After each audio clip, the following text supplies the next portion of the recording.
thank you for joining us today as we talk about family generations and understanding how our past impacts our present.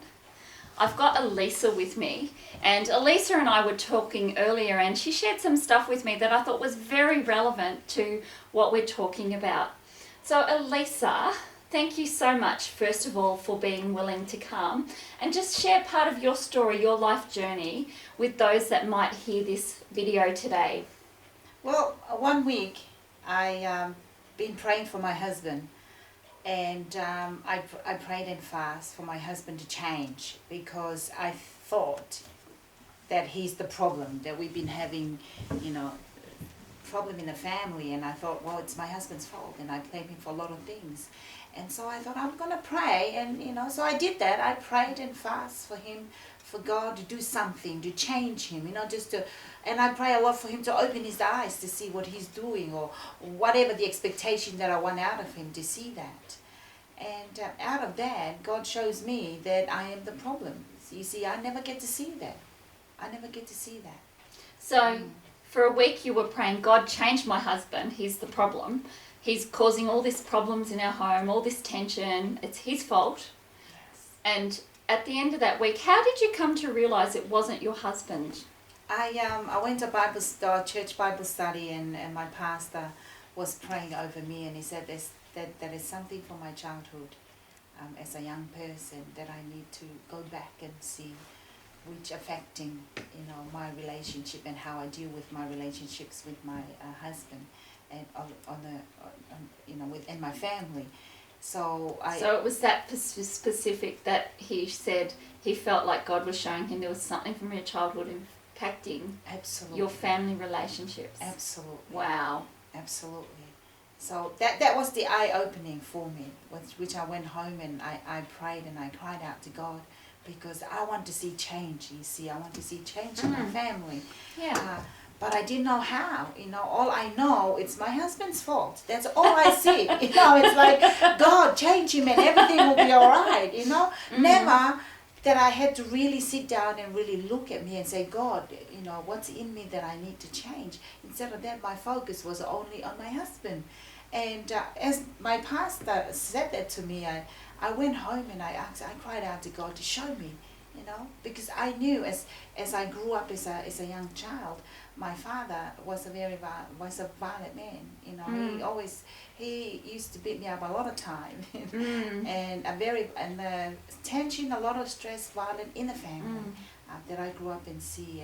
And as I love him to bits, now I forgave him, thank God I do that, and I love him to bits, but there were still things underneath that I didn't aware of, that it's causing me all these tension that I think it was my husband's fault, instead of knowing that it's something that I've carried with me for many years.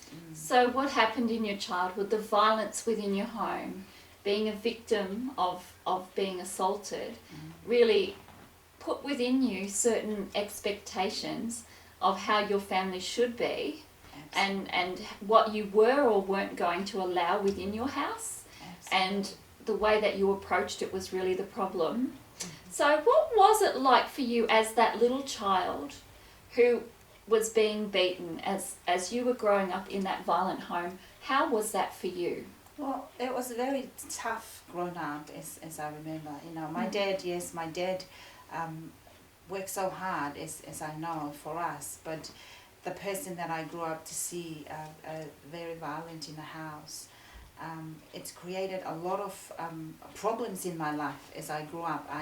I've always thought that I was the problem. I always thought that I've done something wrong, and there was always this longing for love, this void within you that it's never been fulfilled because of a father figure in my life that wasn't really there as I see and long for, and grew a lot of hatred within me towards him and towards a lot of people. When people do something, well, you just have this anger within you that's just so easily goes out from you, and you just don't know why.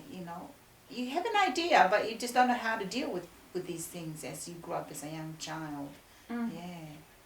Yeah, and you said before to me earlier that you felt like no one loved you and no one cared. Absolutely. You get to, when you're treated that way, when that's all you see, you don't really see love. All you see is it's violence, and and you wonder what love, where is love, what, that's the only love language that I get to see is that. And you just don't know what it, you want something you want love, where is love, where somebody love me, where, what's wrong with me. So you were crying out to be loved. Absolutely. And you felt you had no real value, no real worth. Your life is just, you get told you're no good, you're useless, you'll never get anywhere. What do I expect out of that? It's a life that you think you have no value whatsoever. And so you said that created impacts on your current family home. What was the environment like in your family home before you realised that it was back to your childhood? Well, in my current family, I get to expect a lot of things out of my family. I get to have my husband put in a box, and I looked at him and I said, this is what he ought to be, this, that, and when they make something wrong, no, you have this demand out of them, to be that, because that's how it's supposed to be, a great demand, I never thought it was something that is straggling everybody in the family, that's stressing everybody in the family, I didn't see that. I just look at it as, that's what it has to be, this is what a family has to be, which is good intention, but my motive behind it and my approach of how to handle, how I respond to them, it was totally something that was really killing them slowly in a mental way, in an emotional way, that I didn't see. Yeah. So you felt like it was really destroying their emotional and mental health, and it was a bit of a battle zone from what you described, a lot of stress, a lot of pressure, a lot of tension. A lot of stress, tension, pressure. And it creates unhappiness around the family, where this silent language, when you come in and everybody's quiet, like if they might do something wrong or say something. Because my husband said something to me, every time you don't listen, and that's one of the things I thought, no, I listen. You don't listen, if you keep telling me to listen, that must be you're the problem, So I never get to really listen, because my husband was reaching out to me to say, listen. But I never given anybody a chance to listen. Instead, I always think that I'm right. And when I always think that I'm right, I never allow any chance to listen, because I'm right. And you just have to listen to what I say, because I'm right. I'm right, and that's all there is to it. You just do what I say. That's it. Sergeant Major, yeah? Pretty much, I can say.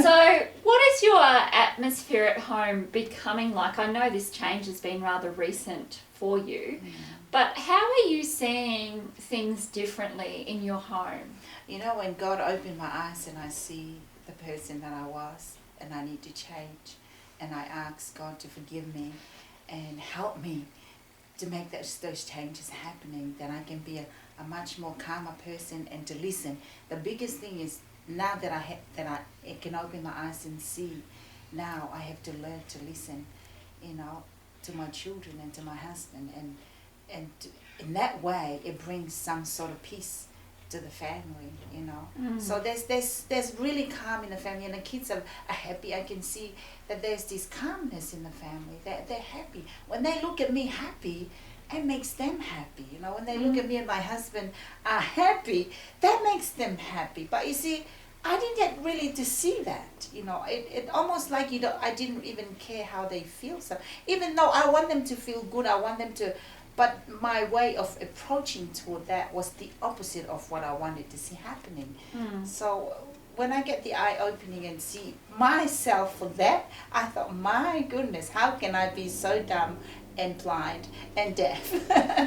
Sorry, but and I thank God that He opens all of these parts of my body to see that, so that I can bring some sort of peace to my family, because it's to start from me, start from me.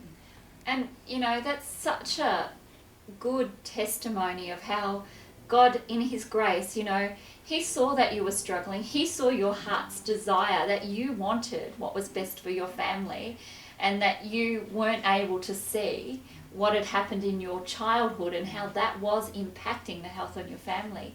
And in his grace, he gave a word to this prophetic person Yes. that enabled you to refocus and redirect so that God could come in and heal that wound that was there from your childhood, you know. And we're just so blessed that we have a God that loves us. Absolutely. And that he wants to heal us, and he wants to bring peace into our homes and our families. And, you know, it's just such a good example for people who wonder, why am I struggling with these issues? What is the problem of how we just sometimes need to go back and look at our family history, look at the thoughts and the ideas that we have perceived about ourselves and about others because of our family history. So thank you for your vulnerability and your honesty in what you've shared with us today.